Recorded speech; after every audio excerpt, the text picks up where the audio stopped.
Good afternoon. It's Tuesday, the 23rd of August 2016, just after 1 o'clock. Welcome to UK Column News. I'm your host, Brian Gerrish. With me in the studio, Mike Robinson. Well, weather-wise, it better be the wind, I think, Mike. Is there any? Not a lot in Plymouth, anyway. Not a lot today. Now, over the last couple of weeks, we've seen lots of articles in the mainstream media about how great wind power is. And we've seen that Scotland produced 106% of its requirement for one day through wind power, which is great. And Greenpeace has started a campaign to encourage more, and a petition to encourage more wind power in this country. And I realise this is controversial for some, but I'm going to say once again that this is absolutely insane policy. And so here's why. Now, this is taken from the GridWatch website. This looks at the national grid and where the national grid is getting its energy supplies from.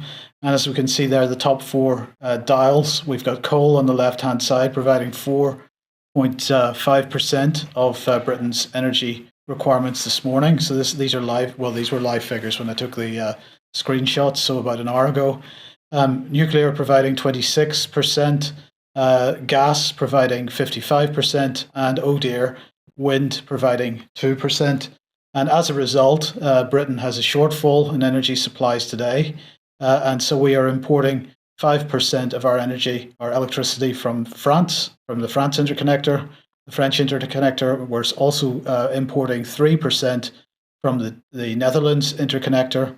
We're not importing anything from the main Irish interconnector, and we're exporting our usual 1% to Ireland. So basically what that says, Brian, is that wind power is providing today, as an example, only half of what we're, in fact, less than half of what we're importing from France, and significantly less than we're importing from Holland. So wind is not the solution. And the main problem, just to give one example, Northern Ireland electricity is obviously not on the national grid. It doesn't have the landmass of the British mainland to supply into. Northern Ireland electricity is already saying that they have as many wind turbines in Northern Ireland now as they can cope with, because of course wind turbines, when they're switched on, are just providing energy into the grid, and at this point we don't have any way to store that energy. So what that means is that if the turbines are providing energy, they've got to turn off power generation from some other source, whether that be gas or coal or whatever it is. Of course, those are very hard to switch back on again if the wind drops or turbines fail, as they do regularly. And so at one point last winter, for example, we found ourselves in the situation where we had to go to the markets in an emergency and beg for some extra power generation. And what that resulted in was the companies involved absolutely fleecing the national grid, and the national grid ended up paying, I can't remember what percentage above the market rate for that emergency supply. It was a staggering figure anyway. We are in the process of seeing another interconnect from the continent being built to deliver further imports into this country, because we are no longer independent as regards to power generation, and this has mainly happened as a result of the switch off, the continuing switch off of coal-fired power stations, based on the some would say nonsense that carbon dioxide is a problem, and so this is where we're at. In the meantime, of course, the same environmentalists that are calling for more and more wind are refusing to permit the likes of the Severn Barrage to be built. Now, the Severn Barrage is providing energy through electricity generation through wave power. And we're not talking a few megawatts in terms of this barrage, we're talking gigawatts. So the Severn Barrage, if I remember rightly, was projected to be producing 5 gigawatts of electricity. That's what, about 7 or 8% of our requirement.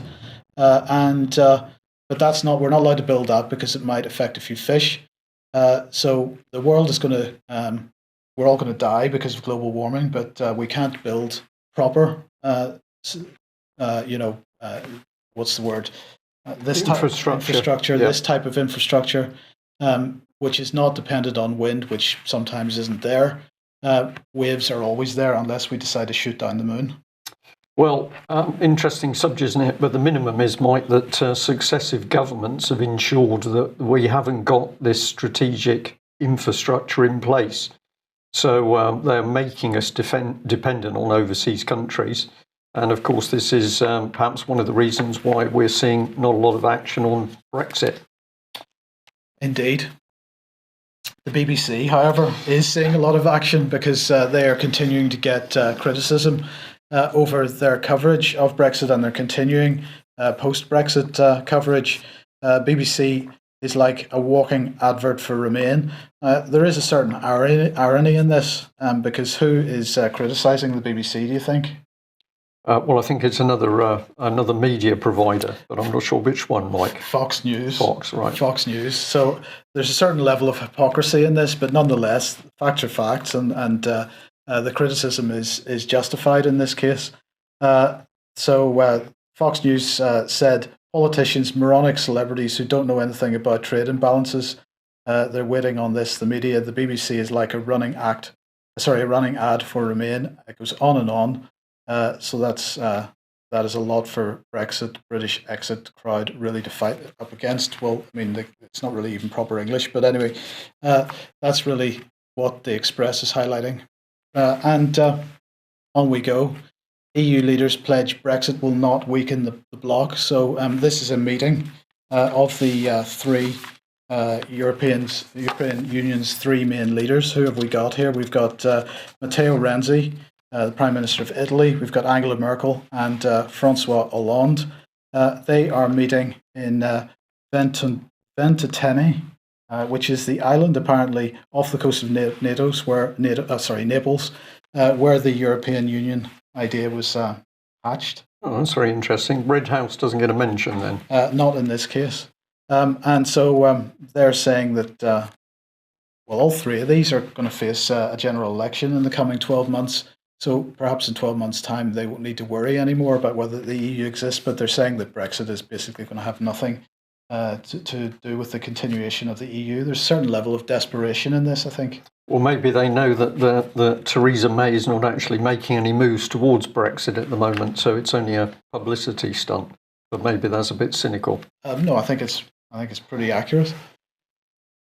So, and this is one of the reasons why Brexit is an irrelevance, because in the meantime, the whole devolution process continues, and we mentioned that Jeremy Corbyn has joined the constitutional reform agenda.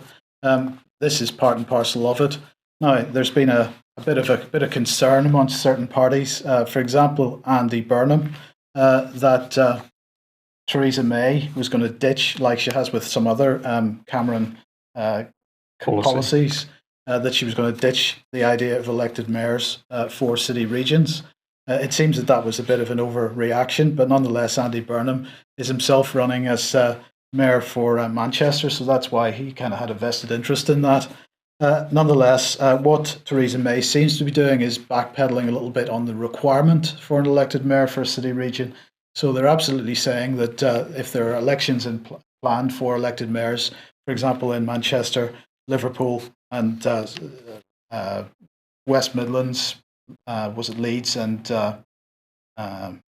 okay, where's north of Leeds? Begins with S. Sorry, we've done Sheffield. I'm now going to be revealing my geography live on air, Mike, Sheffield, which is Sheffield tricky. is what I was looking for. So anyway, these elected mayors are going to be elected as per the plan, but perhaps they're going to be backpedaling on what happens in the future. Seems to me that there's a concern that people are beginning to suss this out, Mike. So what do? You slow the process down. The salami slicing has been coming in a bit quickly, so you continue cutting the sausage, but you drifted in a bit slower. That's what I think's happening here. I should also mention that Sheffield, of course, is south of Leeds, not north of Leeds. Okay. Maybe that's what. We're going to be told off severely about this. We already have been. Right, okay. Constitution Unit. Now, this is an interesting website. This is part of the University of London. And they publish regularly on constitutional reform issues. And they've been speaking about the EU referendum and what happened over that whole campaign, and particularly with regards to fact checking. Now, we have a particular interest in this. because of course we have come up against one of the organisations that's mentioned in this little article in the past. We'll come on to that in a second.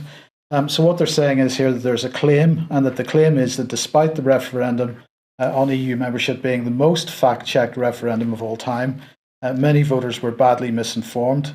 And the verdict that they have decided on is that that is true. They say it's extremely unlikely any other referendum has ever been as extensively fact-checked as this one. Sadly, misinformation was rampant, even as voters went to the polls. No one is certain how to make fact-checking more effective, but there are many ideas which merit further research. They go on to say that fact-checking was a prominent feature of the EU referendum. Indeed, this is likely the most fact-checked referendum to date. And they say that it looks that this article that they've got here looks at the extent and nature of fact-checking in the UK and asks whether anything could have been done to increase its impact. Well, I would have thought that one of the things that could have been done to increase its impact was that the media would actually report some facts as opposed to a load of nonsense. They highlight 4 organisations that were doing the fact-checking. The top of the list was Full Fact. Oh, right. That's where reassured me, Mike. Yes, and they apparently checked 212 facts. BBC Reality Check. Oh, okay. Even better, they checked 207 facts. The Conversation UK checked 18 facts, and Channel 4's fact checked 17 facts.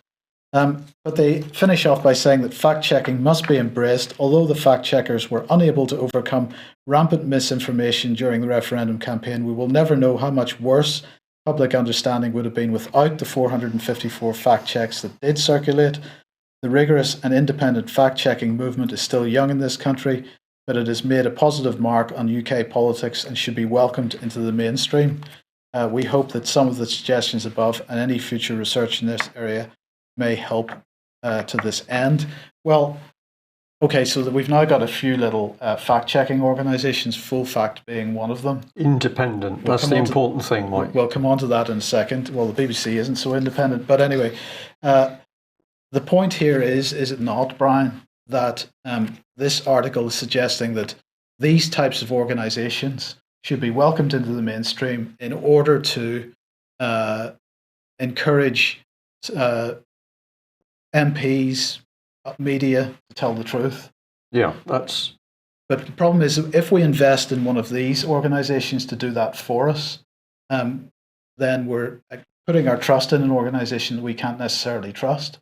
And we can't trust them, Mike. We absolutely know we can't trust them, and maybe this is a good example coming up. And this is a good example of how we can't trust them. So this was our sort of interface with Full Fact, where we had published an article which they basically rubbished.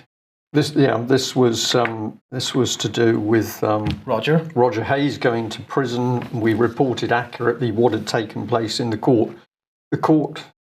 And Full Fact came back and said, well, this is not true. This, and this happened.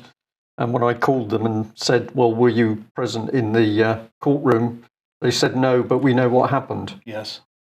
So, and of course, we all we need to do is look at who funds these organisations. That's the key thing, isn't it? Interestingly enough, Full Fact was one of the organisations that was called to give evidence at the Leveson inquiry, and they were absolutely within the cabal that was pushing for regulation of the press. Yeah.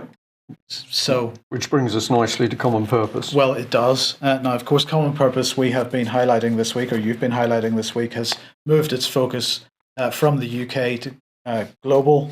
And this is the latest common purpose course. It only cost 10,000 Singapore dollars to join this course. This is ASEAN Leaders. This ASEAN Leaders Programme is an annual 2-part leadership development programme that seeks to bring together senior leaders from 10 ASEAN countries from all sectors and walks of life onto a common platform where they'll work together to address a carefully selected challenge relevant to the region. And of course, the carefully selected challenge is what makes a city smart. So again, we're back onto the city's agenda. Yeah. And common purpose absolutely driving the city's agenda, not only in this country, but globally. And of course, we've got to remember that they're not only running these types of courses, which are aimed at business people, but they're mainly getting involved in universities on a global basis, including in China, Southeast Asia as a whole, the United States, Canada. Yeah. So young people with a diversity agenda, which is forget your nation states. You're all part of a global. You're all part of a global economy. Yes. And of course, common purpose. We can also just reiterate that it's common purpose attempted to control the press. And now it will be the common purpose supported fact-checking organisations that we should trust. And shortly we're going to have a look in depth at what the BBC's up to. Complete change of subject. Sky News here reporting the situation over arms sales to Saudi Arabia. Oxfam absolutely hitting out against this now. They're saying that the government is in denial and disarray over the sale of arms to Saudi Arabia. I think that's a bit kind to the government. They're not in denial at all. They know exactly what they're doing. Penny Lawrence, who's the Deputy Chief Executive of Oxfam GB, is saying that UK arms and military support are fueling a brutal war in Yemen, harming the very people the Arms Trade Treaty is designed to protect. Schools, hospitals and homes have been bombed in contravention of the rules of war. The UK government is in denial and disarray over its arms sales to the Saudi-led coalition. It has misled its own parliament about the oversight of arms sales, and its international credibility is in jeopardy as it commits to action on paper, but does the opposite in reality. Well, this is quite interesting because the ambassador to the United Nations for Britain today was complaining bitterly about the Russian bombing going on in Syria, and the fact that Russia is using what they're calling incendiary munitions. Now, as I recall, Brian, we only signed up to stop using incendiary munitions, I think, in 1998 or something. So it's not in the extreme past that we stopped using these types of weapons. But in the meantime, Saudi Arabia is using cluster bombs, which were purchased originally from the United Kingdom. The United Kingdom isn't saying anything about that. They're totally silent about it. And as we highlighted earlier this week, the United Nations absolutely silent about what's going on in Yemen by Saudi. So there's the level of hypocrisy here continues to astound.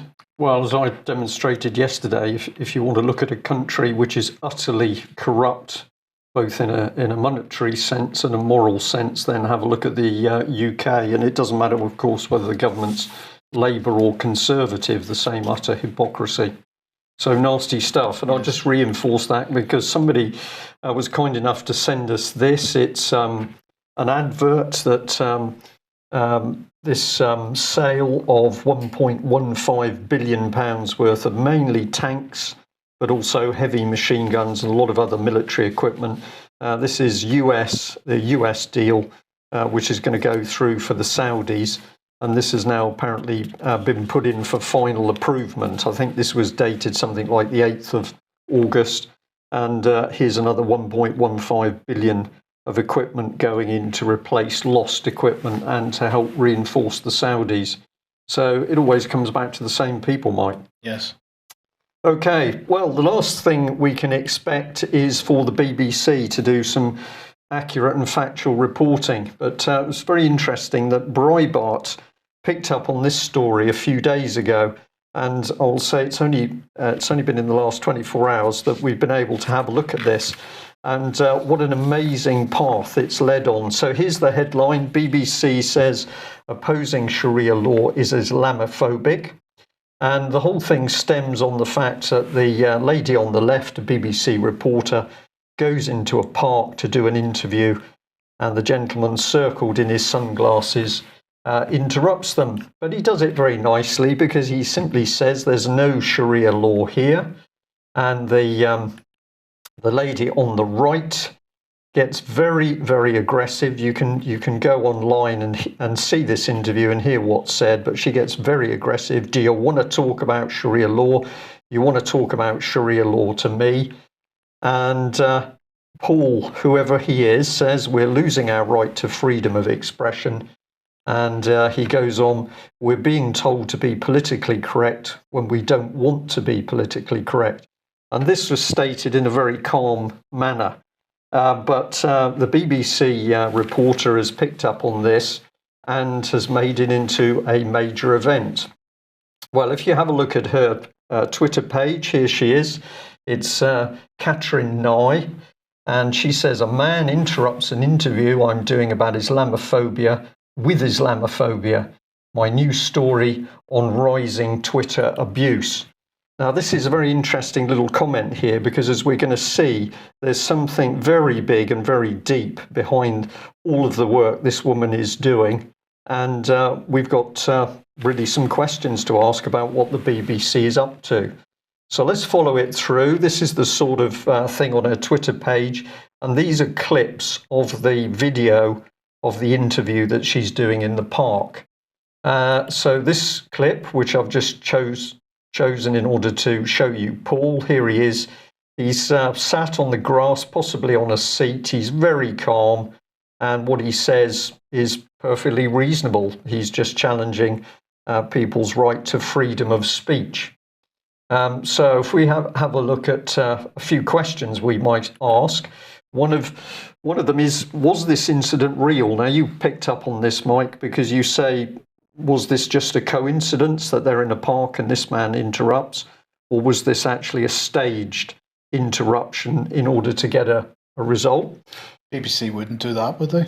I think they would, but we don't know. If it's staged, he doesn't say anything offensive. So we say, if you're going to stage something, wouldn't it have been better to have had him a little bit more outrageous, because he was remarkably calm? But by labelling the interjection Islamophobic, Catrin Nye is clearly bigging up her own documentary into Islamophobia. So there's something going on here. And then the BBC documentary itself is then used to big up Catrin herself on her own Twitter page. So you're not sure whether that Twitter page is really the BBC at work or Catrin. And what's really going on, of course, is that the public is paying the money to be deceived.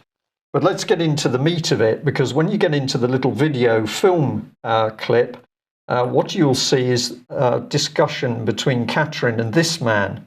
Now, what are they looking at? They're looking at supposed in-depth analysis of hate speech popping up, and it's being shown on the map of UK. I know it's not very clear, but what you're looking with those little blobs is hate speech cropping up in speeded up time, but these were supposed to have occurred after the Nice terror attacks. So you say, well, this is very interesting, because we've got somebody who's got some real in-depth analysis of what's going on in the social media network coming up in some detailed analysis. Well, who is this person? Before we get there, let's have a look at Catrin herself, because basically she boasts that she's a very experienced BBC reporter and documentary maker. She got involved with looking at Oldham schools, both sides of the divide that were going to come together. She also had a look into the EDL. That's a particularly interesting one. She did this one, which was looking at backstreet exorcists, and she claims that, yes, she's pretty knowledgeable on religion as well. That would be Muslim? This is Muslim exorcisms and the jinn. So she's into some pretty interesting stuff. Glasgow's destitute asylum seekers. Now, presumably they're in Nicola Sturgeon's constituency, but I don't know whether Nicola Sturgeon gets a mention. We've got a road trip to war. So this woman's apparently gone with aid convoys into Syria, Mike. I don't know what Vanessa Beeley would have to say. She's been into she couldn't get into the immigration centres, so she talked to people on the telephone for 3 months to find out what the truth was.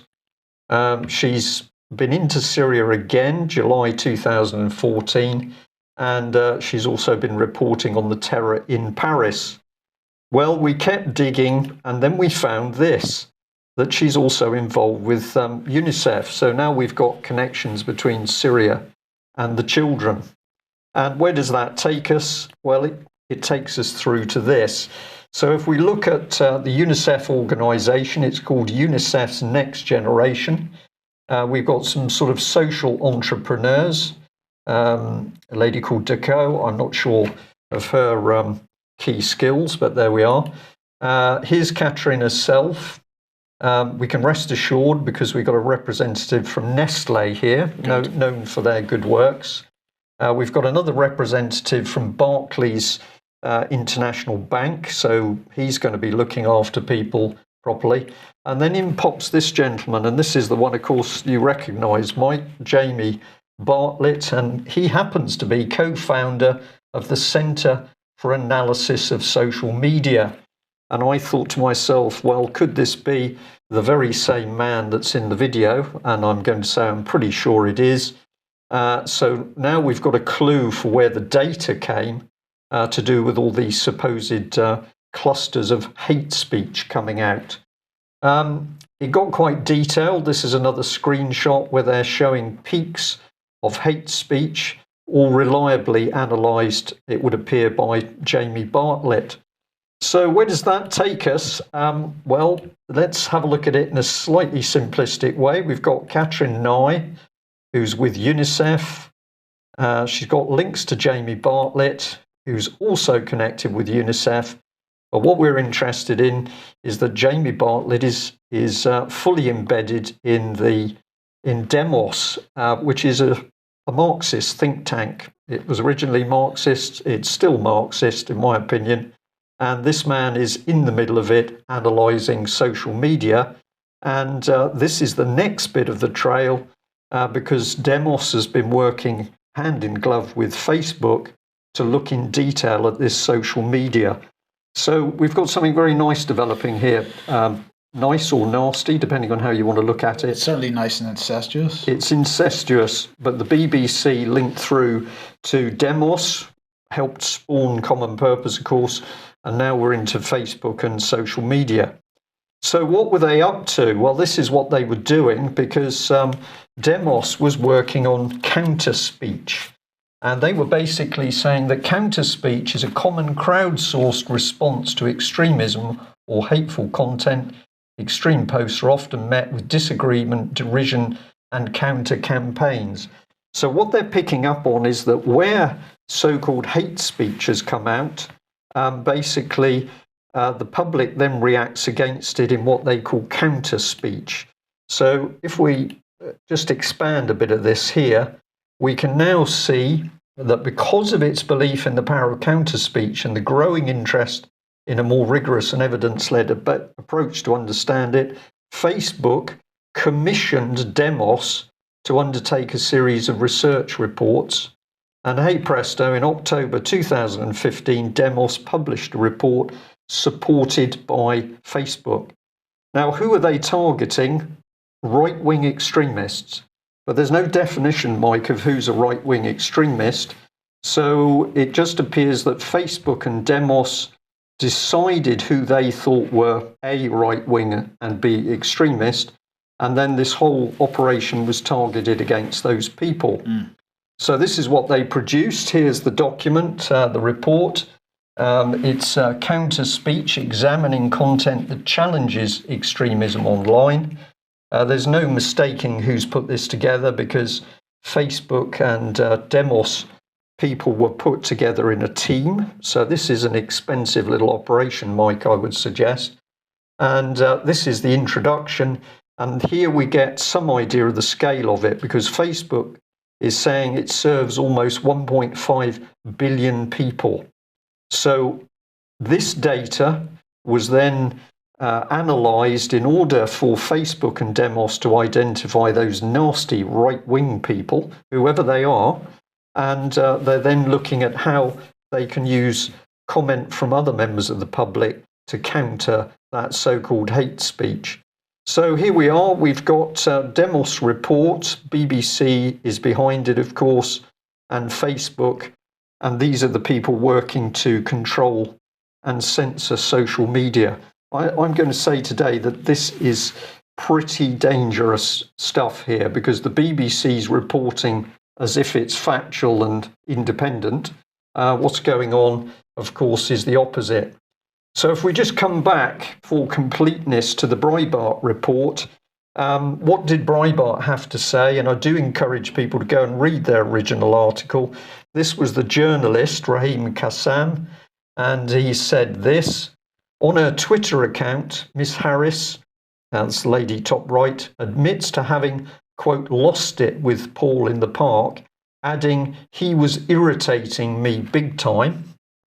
But the BBC did not headline its coverage, Muslim activist loses it with irritating man, instead aiming to stoke the fires of Islamophobia in Britain with their false headline, BBC Islamophobia discussion interrupted by Islamophobia. So there's truth in the Breitbart report, but of course, when we've looked into it in more detail, we see that something far bigger and dirtier is going on with the BBC. And we just end by saying, let's remind ourselves of Goldman Sachs banker Peter Sutherland. This is the man, of course, who was busy saying we need more immigration and we need more migration of people in Europe to break down national identities and national states. He was recently picked up at the Bilderberg conference here by Luke Rudowski. He was with Simon Coveney, the Irish Minister for Agricultural Food and the Marine. And basically in this excellent little film clip, you will see him squirming when he's simply asked to talk about what went on in the Bilderberg group meeting. So basically, what are these people up to? Well, we did it this way. We said, why immigration? Because it's to change the culture and views and political values of Britain and indeed other countries. It attacks national identity. It divides communities, and that allows divide and rule. It's helping the EU superstate. It's undermining national security. It's ramping up fear. This is what the BBC's up to. And it's encouraging the population to spy on each other. So we've got terrorism and an increasingly chaotic social and community situation. We've got armed police coming in, and we've got cultural Marxism, that's the common purpose. And we've got now an even deeper attack on free speech. And here's Theresa May, of course, our very own Prime Minister. But we don't get any BBC reporting on this subject. We're in safe hands, apparently, Mike. Absolutely. Absolutely. Another subject, pensions. The FT today has published what they're describing as the first article of a series, and they're describing it as a creeping social and political crisis. And that, of course, is pensions. Now, this is a subject we've been talking about for a couple of years. And what the FT says here is the 400,000 savers and members of this, they're talking about the United States here at the beginning at least, what the 400,000 savers and members of the Central States Pension Fund set up in 1955 to provide for truckers in their retirement received a letter in May from their board of directors and trustees with an unusual apology. It regretted to inform them that the fund would not, after all, be cutting their benefits because the US Treasury had blocked a plan to do so.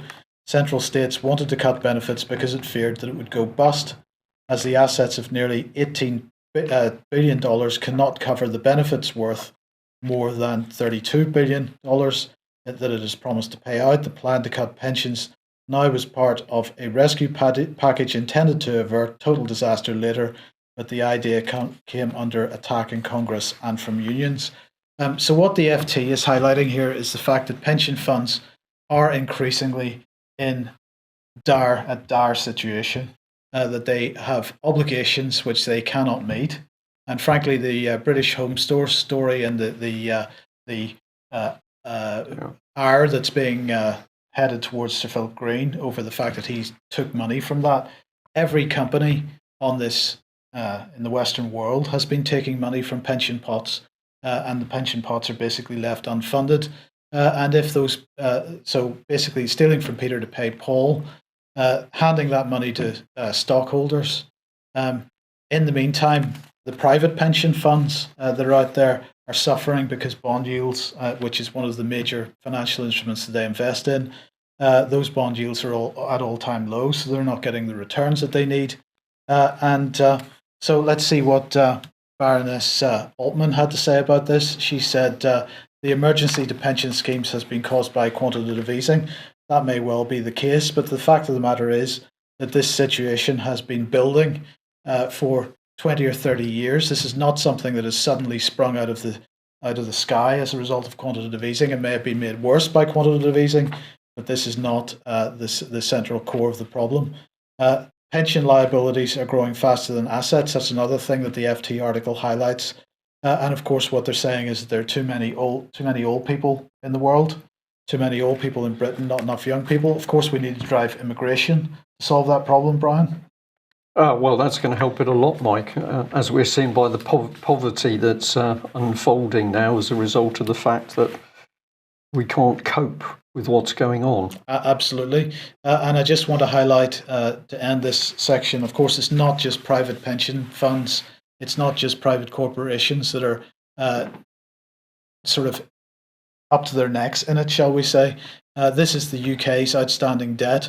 And the largest item on that pie chart is state pensions, British state pensions. So this is the public pension scheme and the public sector pension scheme. £5 trillion black hole in the obligations that are owed. So this is all dependent whether these pensions get paid out once we reach the age of 65, 70 or 80. By the time we get to that, the time I get to that age, it's very unlikely I'll be able to retire at 65. Probably more likely to be about 80 by the time I get to that stage. There is no money in the state pension pot, so it's governments as well that are leaving shortfalls in pensions. And of course, who is it that's suffering from this? Older people that have been paying into the tax system for decades, and these are the same older people that are currently on their way to being systematically exterminated through the health system. Yeah. Well, we started with hot air, Mike, and of course that's exactly what the government has been doing over this subject, is a load of hot air and no truth, and now it's coming home to roost with a vengeance. Yeah. Well, that brings us to the end of today's news. I'll just say, for those of you that know him, a gentleman called Graeme Duckworth, who's been fighting very hard for the truth to come out about his brother, who was found dead by a railway line. Graeme has been consistently harassed and brutalised by the police, and particularly British Transport Police. He underwent a court case a couple of days ago. We learnt yesterday that he's currently inside Cardiff prison, and it appears that there are going to be attempts to section him, or at least to assess his mental health. What is his crime? He simply refused to accept what the British Transport Police and the police, and indeed a coroner, has said about the death of his brother. Evidence that UK column has looked at certainly says we can't see any truth in the official story about how this man died. So if anybody has the capacity and would like to write to Graeme, I can imagine at the moment that he needs some friends. He needs people to look out for him. I will make the details of the prison address, his prison number, available. But this is a man who's been fighting extremely hard against the massive fraud and corruption through the courts and the police.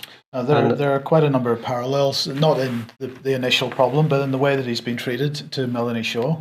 Well, it is the same thing. Once Graeme had evidence that what he and the public were being told by the coroner was not true, and he started to speak out, the harassment started by principally the British Transport Police, but also police forces in a number of locations. And then, of course, he's hounded false accusations. He's put into a court system. But the underlying comment is, because you don't agree with what the state says, you must be mentally ill. And there's that movement towards sectioning. So, as you say, that's happened with Melanie Shaw. It's happened with Anne Gregg in the Holly Gregg case. It's happened with many other mothers and fathers the moment they challenge what's happening in the state. So very dangerous times. As we've shown in the news today, the BBC working in the background now with organisations like Demos and Facebook to simply remove truth from the agenda. So there we are. If you can write a letter, that would be greatly appreciated. We are still unable to communicate with Melanie Shaw.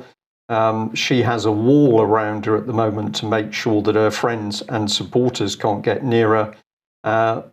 As we say, this is Britain in 2016 under the leadership of Theresa May. Where is she at the moment, Mike? Is she still in China, or that was the last I thought she was off for a little trip in China? I'm not sure where she is. No idea. No idea. If anybody knows the present location of the British Prime Minister, perhaps they'd like to let us know. That will be interesting. We'll be back same time tomorrow with more of the real news. Thanks for joining us. Bye-bye. Bye-bye.